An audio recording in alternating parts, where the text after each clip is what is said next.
everyone. So today we're gonna talk about the kingdoms being torn out of the hands of Solomon.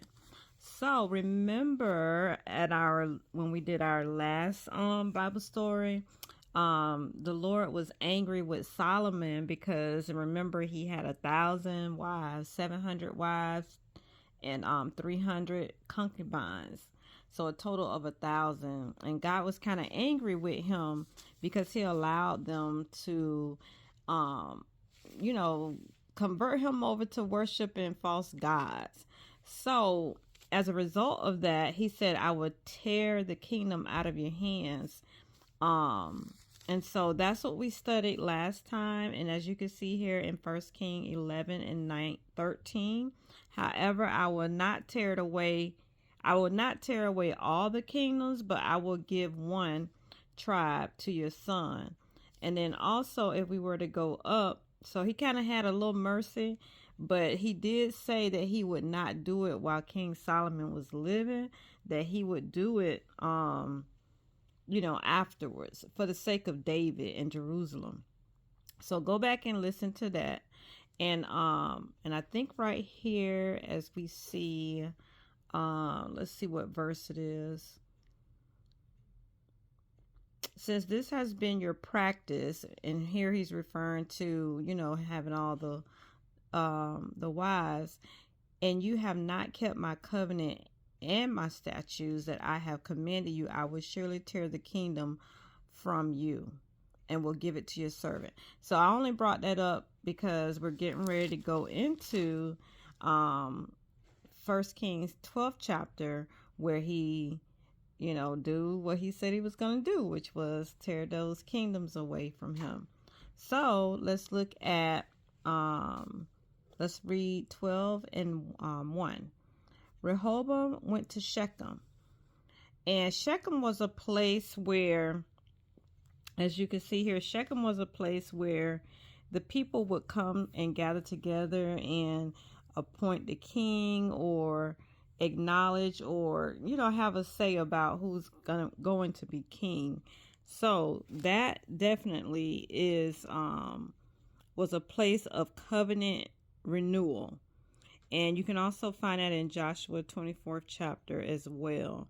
So it was the ideal place for prospective kings to be invited and conform with the questions, or confronted, with the questions of how that king is going to exercise his kingship.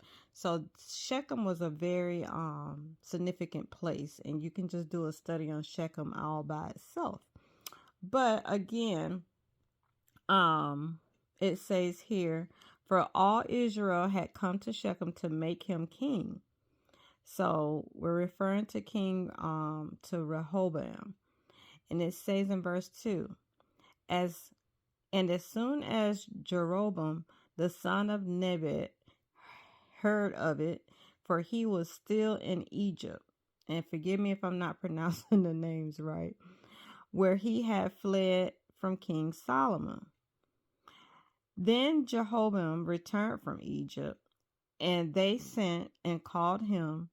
And Jeroboam and all the assembly of Israel came and said to Rehoboam, your father made our yoke heavy. And they're referring to King Solomon. Now, therefore, lighten the hard service of your father and his heavy yoke on us, and we will serve you. He said to them, go away for 3 days, then come again to me. So the people went away. Then King Rehoboam took counsel with the old men who had stood before Solomon his father while he was yet alive, saying, how do you advise me to answer the people? And they said to him, if you will be a servant to this people today and serve them and speak good words to them when you answer them, then they will be your servant forever. I like that response. But he abandoned the counsel that the old man gave him, and he took the counsel with the young men who had grown up with him and stood before him. And he said to them, What do you advise that we answer this people who have said to me, lighten the yoke that your father put on us? So, as you can see, he sought the counsel of the older men, and then he's going to seek the counsel of the younger men. So, this is how the younger men responded. And the young men, verse 10, who had grown up with him, said to him, thus shall you speak to this people who said to you, your father made our yoke heavy, but you lighten it for us. Thus shall you say to them, my little finger is thicker than my father's thigh. And now, whereas my father laid on you a heavy yoke, I will add to your yoke. My father disciplined you with whips, but I will discipline you with scorpions. Wow, I definitely do not like that response. So Jeroboam and all the people came to Rehoboam the third day, and as the king said. And then now we're on verse 13. And the king answered the people harshly, and forsaking the counsel that the old men had given him. 14. He spoke to them according to the counsel of the young man, saying, my father made your yoke heavy, but I will add to your yoke. My father disciplined you with whips, but I will discipline you with scorpions. So the king did not listen to the people, for it was a turn of affairs brought about by the Lord that he might fulfill his word. So what that's basically saying is that God had already told King Solomon, that because you had all those wives and turned to those false gods, I was going to tear the kingdoms apart. So this was similar to when God hardened the heart of Pharaoh. When Moses kept saying, let my people go, let my people go, and he sent all those plagues, God specifically hardened Pharaoh's heart for a while. So that is what that is saying, is that God had something to do with this response. So the end of verse, let's see what we're on. Verse 15 say, which the Lord spoke by Ahiah the Shilonite to Jeroboam the son of Nebat.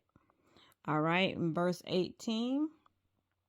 And when all Israel saw that the king did not listen to them, the people answered the king, what portion do we have in David? We have no inheritance in the son of Jesse. To your tent, O Israel. Look now to your house, David. So Israel went to their tents. But Rehoboam reigned over the people of Israel who lived in the cities of Judah.